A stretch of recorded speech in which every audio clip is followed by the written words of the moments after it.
Hey everyone, what's up? It's your girl Sarah here on the channel, and oh man, do I have something wild for you today. If you're not subscribed yet, smash that button right now because you're about to dive into the craziest, scariest true horror story I've ever come across. Straight from real life, no cap. And hit that like if you're ready to get chills. All right, y'all, buckle up. This story is about a guy named Alex from a rough neighborhood in a big Southwest city like Phoenix, Arizona. He started off as this straight-A kid, super chill and focused on school, but one bad friend flipped his whole world upside down. It's all about how hanging with the wrong crowd can drag you into a nightmare you can't escape. I got this from a lawyer buddy who handled the case firsthand, and I'm telling it like Alex shared it, raw and real. Let's get into it. So picture this. I'm Alex, growing up in this old school, working class part of Phoenix. It's the kind of place where everyone's scraping by. Neighbors look out for each other, but life's tough. My family is not loaded, so we stuck to the basics. No fancy stuff, just getting by. I'd wake up every morning, hit the books at the local high school right around the corner, and walk home after. I wasn't out partying or messing around.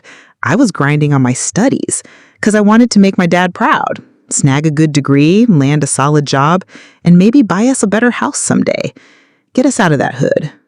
The kids in my neighborhood, most of them were cool, but they weren't into school like I was. They'd be out kicking a soccer ball in the alleys or just chilling. No big ambitions. Don't get me wrong, that's fine for them, but it wasn't me. I wanted more. So I started pulling back, staying home more, hanging with my family or hitting the books.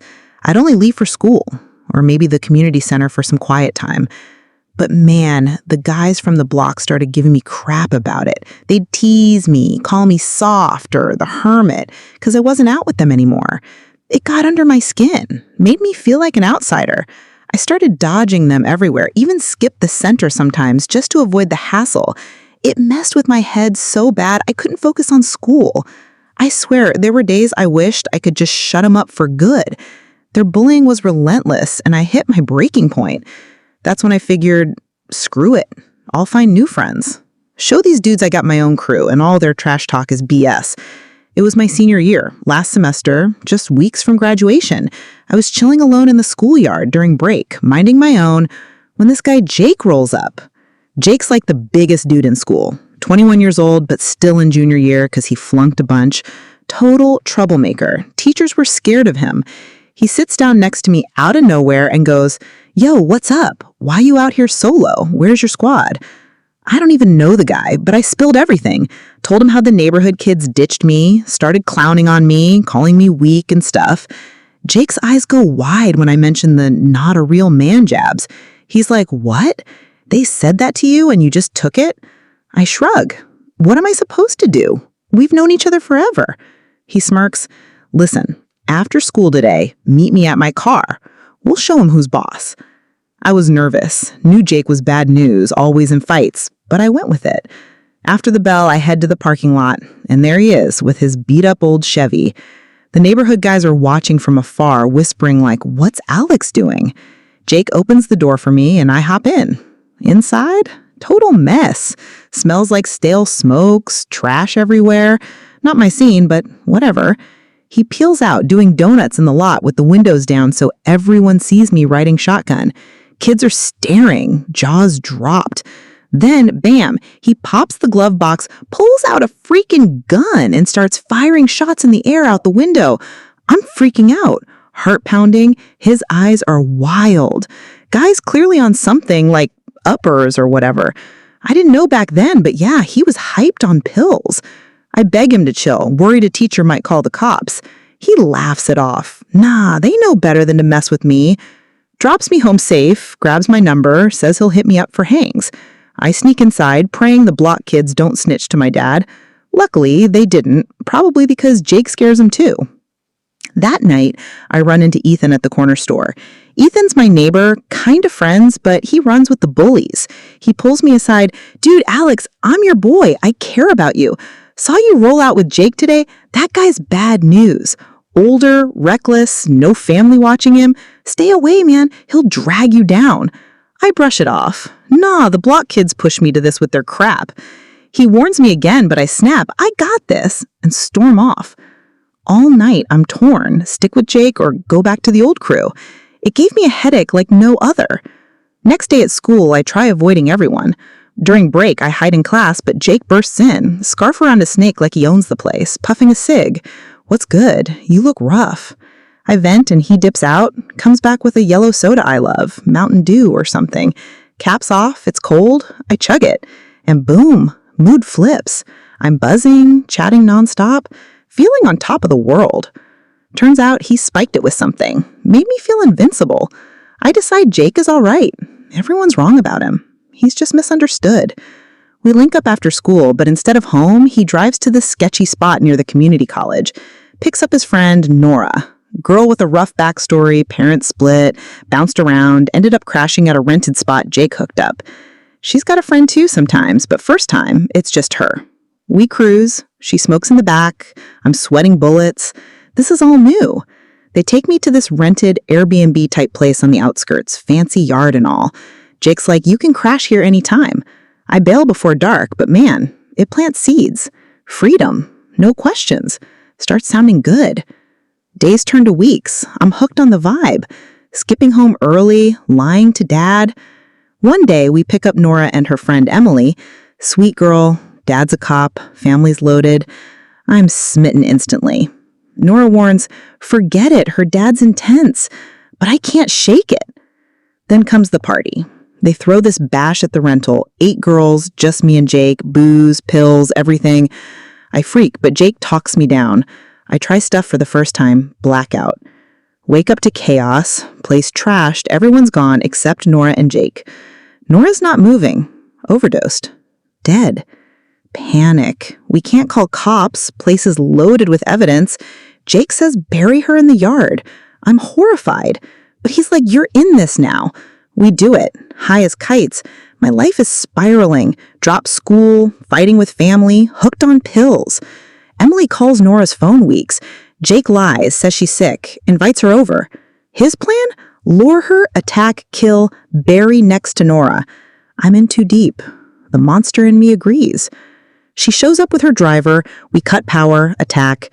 Hours of horror. She fights, begs. Her dad calls. We panic. Stab her 20 times, flee to the desert. Cops on our tail, we rob an ATM for cash to pay a smuggler, Frank, to cross borders. Meet him, but he turns, pulls an AK on us for the money. I tackle him, Jake shoots him dead. Tires blow from stray bullets, we're stranded. Find a camper with an old man and his son. I lure the son, shoot him, steal their truck. Run out of gas near a town, still in state. Hijack another car at gunpoint, chase ensues. We hole up in an old neighborhood, shoot 2 cops in a standoff, escape to desert. Jake suicides. I'm caught, beaten bad. Wake and interrogation, turns out they only know about the carjacking. Sign a promise, walk free. But Emily's dad, the colonel, grabs me, tortures me for days, shows pictures of her body, hands me over. Trial, guilty of murders. Dad dies from a stroke because of me. Mom's in psych ward. Execution day. Hanged. End of Alex. Whew, that was intense, right? If this story hit you hard, drop a like, subscribe for more true horrors, and comment below if you want more from my lawyer source. He's got tons. Stay safe out there, friends. Choose your crew wisely. Peace out. See you next time. All right, so this wild tale was sent to me by Matt from Southern California. He's this guy who grew up in LA, and he swears every bit of this happened back in 2012, right after high school graduation. It's got adventure, horror, and some seriously creepy twists. Think abandoned mountain towns, weird creatures in the night, and family secrets that'll make your skin crawl. Buckle up, because this is a long one, but trust me, it's worth it. Let's dive in. Okay, so I'm Matt. And back in 2012, I finally graduated high school. Man, I was pumped. Felt like my whole life was about to kick off. The thing I was most hyped about? Joining the military.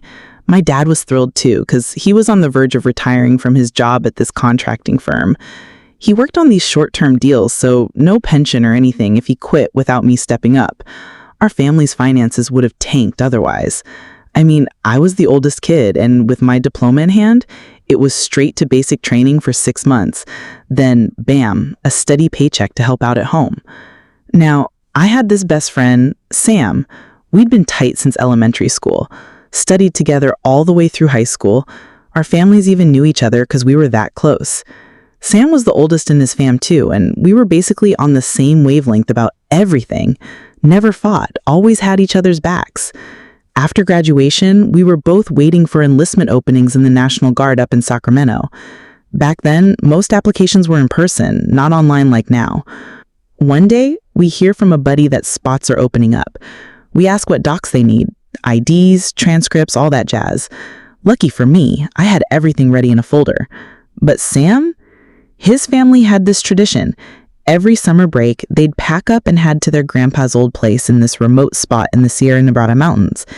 They'd stay there till school started again. Sam usually went, but that year he bailed, said he wanted to stick around in case enlistment popped up. His family's hometown was way out in the boonies, tucked in a valley with rough roads, no cell service half the time. I'd seen pics. It looked straight out of a survival show. Problem was, Sam's mom had grabbed all his important papers by mistake. Transcripts, birth cert, everything. She was one of those overprotective moms who hoards her kids' stuff so they don't lose it. But now, his shot at enlisting was on the line. When we found out about the openings, he was like, dude, let's road trip to Grandpa's, grab my stuff, then hit Sacramento. I wasn't sold at first. My dad wouldn't let me just bounce like that. The drive from LA to those mountains is brutal, like 400 miles. But Sam sweet-talked him. Hey, Uncle Joe, I gotta get my papers from Mom. She took them by accident. Mind if Matt rides with me? We'll snag him and head straight to apply. Dad trusted Sam like family, so he caved. Go on, boys, but be safe out there. We geared up quick. Sam checked his old beater car, tires, oil, all that. Next day, after sunset, we hit the road heading north from LA. Why night?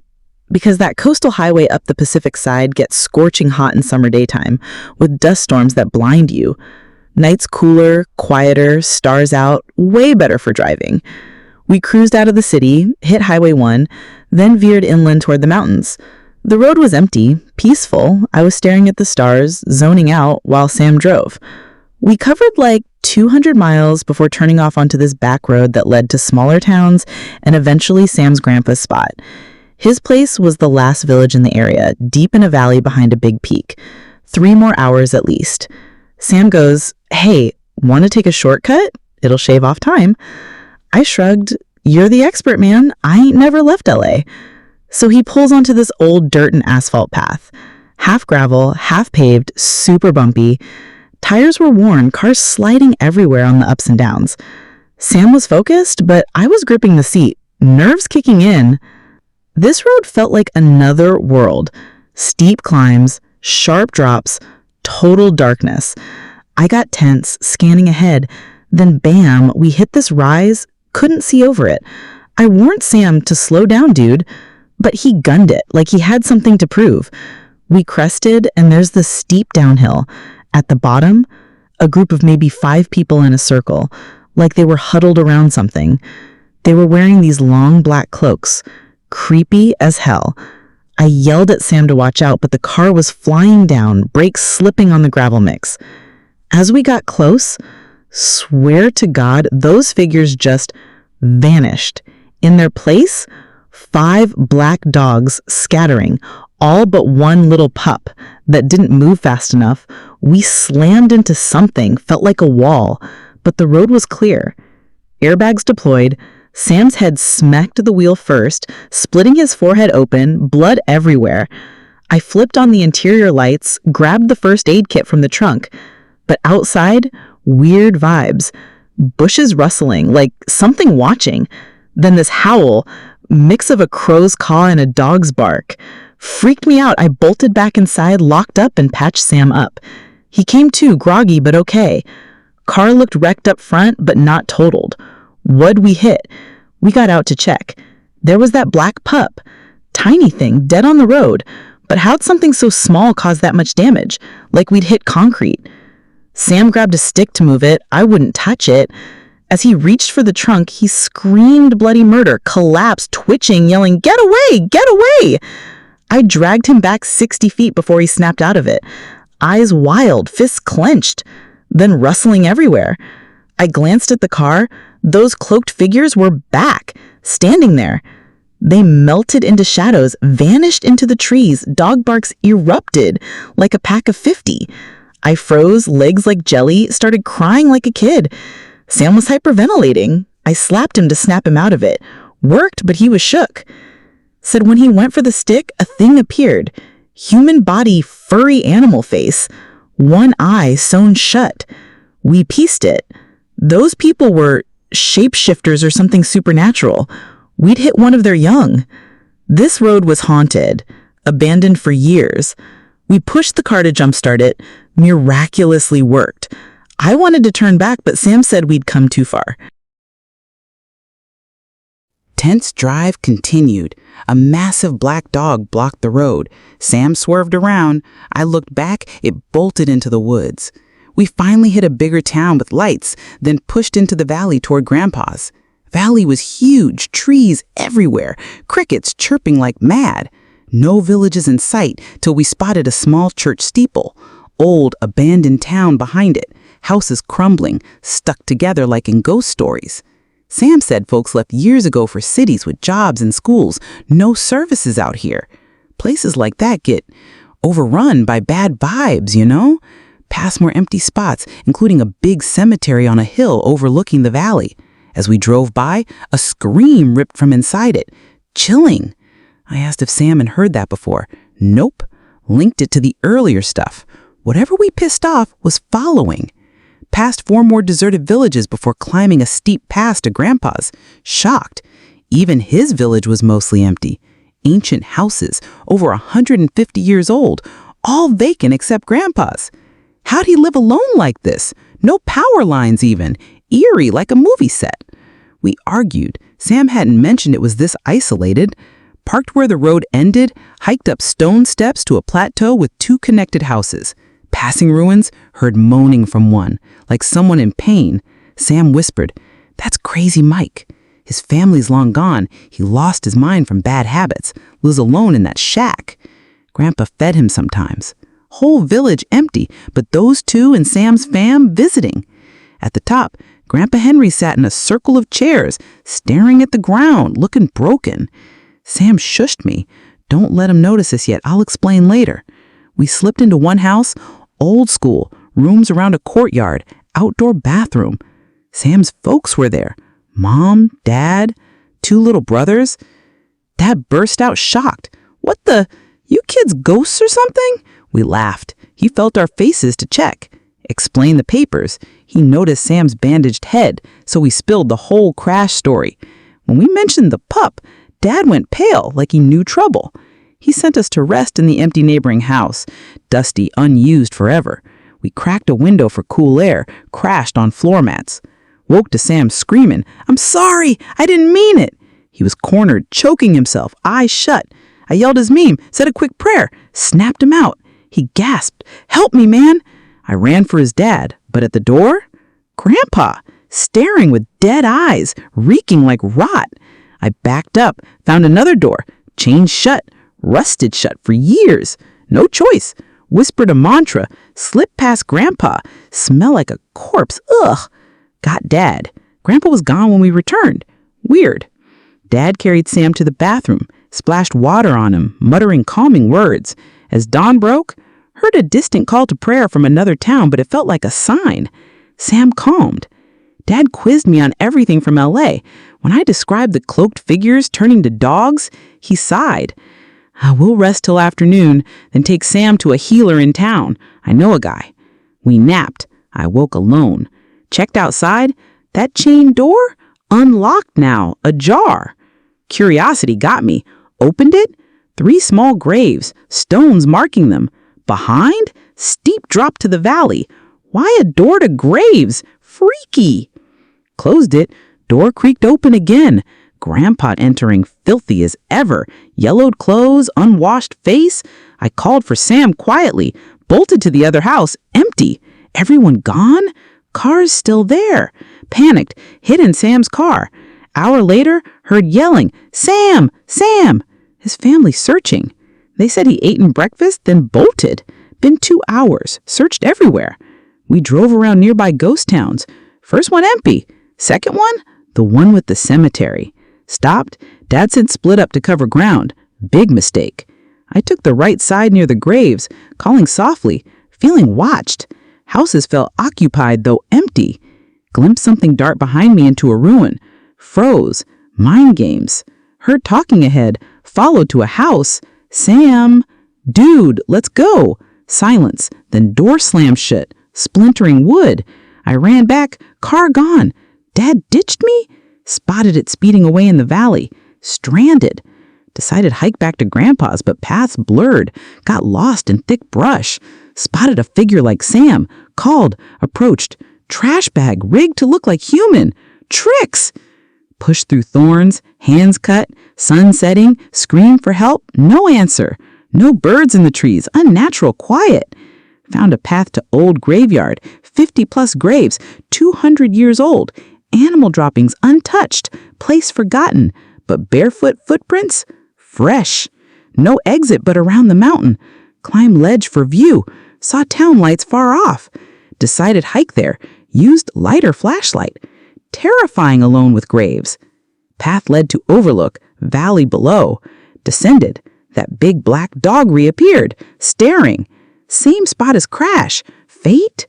Said my goodbyes, but it left. Ran to paved road. Heard screams. Sam's voice from the crash site bushes. Ignored. Kept running. Spotted Dad's car stopped. Doors open. Engine running. Dad emerged. "What are you doing here?" I accused him of ditching. He swore I'd been with him. Silent passenger. Doppelganger. We heard Sam's cries. Rushed in. Found him buried in sand. Head out. Laughing and crying. Unhinged. Dug him free. 3 dogs watching. Vengeful eyes. Loaded him up. Headed home. Not hospital, weirdly. Dad splashed water again. Sam calmed. I demanded to leave. Took Sam's car keys. That night, heard crying. Grandpa at the graves, sobbing. "Damn you, Mary! It's all your fault!" Mary's his late wife, Sam's grandma. Dawn, snuck out. Drove safe route back to L.A. Cops at checkpoint thought stolen car. Dad bailed me. Told him everything. He wanted to investigate, but I stopped him. Weeks passed. No word from Sam or family. Dad retired early. We worried. Drove back. Village empty. Doors open. Stuff gone. Learned Grandpa had only one son, Sam's dad. Lived alone otherwise. Theory? He coexisted with those entities. Months later, Sam's brothers enrolled in an East Coast school. Contacted Dad. Sam went mad from trauma. Healer advised move far away. They ditched everything. Grandpa couldn't leave. Mary did black magic on him before dying, binding him there. He'd seize if he tried. Village emptied because of him. Slept by her grave, hence the smell and dirt. All from her obsession. Sam's locked up now. Life ruined because he took that cursed shortcut, hitting a spirits kid. Grandpa died gruesome. Body mauled by dogs in the valley. Found weeks later. All because of Mary's curse. Crazy how fear twists people. Anyway, that's my story. Hope it warns you. Stay safe out there. If you liked it, smash that like, subscribe, and I'll see you next time. Peace. This wild tale was sent to me by Hayden from rural Texas. He's this guy who grew up in a small town outside Dallas, and he swears every bit of this messed up stuff happened to him back when he was just a kid in 2013. It's got twists that'll make your stomach drop. Think family secrets, creepy farms, and some seriously dark crimes. Anyway, let's jump right in. So, I'm Hayden, and this nightmare kicked off when I was 14. I was the oldest in the family, first kid from my mom and dad, with my little sister Delia 2 years behind me. Life was pretty chill until one day, out of nowhere, Mom passed away under super shady circumstances. She'd been feeling off, thought maybe she was pregnant, so she went with Dad to the hospital for some checkups. She walked in fine, healthy as ever, but came out gone. No one told us what happened. No autopsy details, nothing. Dad didn't push for answers, he just shrugged it off like it's fate or whatever. Even back then as a kid, that didn't sit right with me. Mom was the principal at the local high school, tough on rules, suspending kids left and right, including daughters of big shots like cops and officials. Those girls were spoiled rotten, and Mom didn't care whose kid they were. She'd dock grades, kick them out if needed. Made enemies, I guess. After the funeral, everything fell apart. The house felt empty, like her scent was everywhere, and I'd swear I heard her calling my name sometimes. Just my mind playing tricks from missing her so bad. Delia, only 12, cried nonstop. But Dad, he bounced back weirdly fast, laughing, hanging with buddies like nothing happened. I hated school after that, ditched classes, and eventually dropped out. Dad didn't care. Delia quit too. We just sat at home, no friends, no fun. Our childhoods trashed. Dad cooked for himself, forgot about us half the time. If it wasn't for our neighbor, Mrs. Fay, we'd have starved. She was Mom's best friend, slipped us food every day. And get this, she kept bugging the cops about Mom's death, demanding an investigation. But they shut her down. One detective even threatened to lock her up if she didn't drop it. A few months later, bam, Dad drops a bomb. We're watching TV late one night when the door opens and in walks Dad with this woman, both giggling like idiots. She's in a white dress and it hits me. He remarried. But the real gut punch? It's Dr. Catherine, the same doc who saw Mom last, the one who was there when she died. I froze, wanted to grill her about what happened, but her eyes, man, they were cold, like staring into nothing. Scared the crap out of me. Dad calls me over, come say hi to your new mom. I mumbled, my mom's gone. And he slaps me so hard my ears ring. No reaction from me, just numb. Grabbed Delia, who was freaking out, and we hid in our room. I hugged her tight till she calmed down. From then on, I knew I was her everything. Brother, parent, protector. Dad and Catherine partied all night. We couldn't sleep. Next morning, I head out like usual to grab breakfast from Mrs. Fay, but the door's locked from outside. Pound on Dad's room, empty, stuff tossed around. They're gone for hours. When they return, faces stone cold. Pack up, we're moving. No explanation. Where? Why? Dad snaps, just do it. We grab what we can, left half my clothes and toys behind. Pile into the car, drive out of town. I'd never left the Dallas area before. Everything blurred. Dad veers off the highway onto this dirt road through endless fields, farms stretching forever, most abandoned. No cars, no people. After an hour, he pulls into one, big 2-story house in the middle. This is Catherine's place. We're living here now. I ask about our old house. Sold it. Don't mention it anymore. But his keys still have our old house key dangling. Sketchy as hell. We unload, they dump us inside and bail on the car for errands. House is spotless. Like Catherine has been living here alone for ages. Why out here, middle of nowhere? We wait, terrified. Hours pass in total silence. No neighbors, just fields. When they return, it's tense. They head upstairs, we crash in a downstairs room. But that night sets the tone. Dad's attitude flips. He starts yelling over nothing, treating us like crap. Catherine's worse. Cold, controlling. They lock us in rooms, barely feed us. Days blend into hunger and boredom. TV's our only escape. No school, no outside world. We're prisoners. One night, locked in, we hear screams from upstairs, like someone's dying. I bang on the door, it's bolted. Screams turn to gurgles, then silence. Peek under the door, 4 guys carrying a wrapped body downstairs. Dad and Catherine chatting casually. Catherine's white coat's blood-soaked. They load it out back. I'm shaking. Organize a body? This house is a slaughterhouse. We plot escape. Wait till noon when they're out. Sneak out. Run through fields but get lost in thick brush. Spot an old house. Tire tracks fresh outside. Tash bags scattered. Inside, reeks like rot. Blood drops trail upstairs. We check upstairs, broken windows, doors. Rooftop view, our farm's the closest. Rest endless fields, no roads. Delia crashes, I guard. Wake at night to Dad calling our names nearby. Hide upstairs in a room, locked door. Hear footsteps. 2 people whispering. Not Dad and Catherine? Ghosts? Delia freaks, I calm her. They leave, car drives off. Then baby crying downstairs. I investigate alone, tell Delia lock up. Follow sound out back to fields. It moves away, I chase, but realize I'll get lost. Turn back and bam, little girl maybe 8, face bloody, clothes torn, hair ripped out. Stares, tears streaming. Where'd you come from? No answer. Backs inside, vanishes. Heart racing. Ghost? Rush to Delia, she's gone. Search everywhere, screaming her name. Nothing. Climb roof, spot movement in the brush. Run after, it's a stray sheep. Defeated, head back, Delia's there. Unharmed, but eyes terrified. The house has a family living in it. I think of the girl, haunted for sure. We bolt downstairs, out the house, straight into Dad and Catherine. They drag us back, beat us senseless. Dad slams me to the ground till bones ache. Catherine slaps Delia raw. Lock us separate, me in an outdoor shed, her somewhere else. Never see her again. Starvation worsens. Catherine slips food under door once a day. No bathroom. Do my business in the corner like an animal. Weeks, months? Lose track. One night an ambulance arrives. 2 guys wheeling a patient. Later 2 strangers take Delia, limp, barely alive. Dad hands her over, they drive off. I scream bloody murder till my throat bleeds. Vow escape. Kick weak shed wall. Breaks after tries. Slip out at night, run till dizzy. Spotlit shack, old car outside. Knock. Elderly woman answers, eyes kind but silent.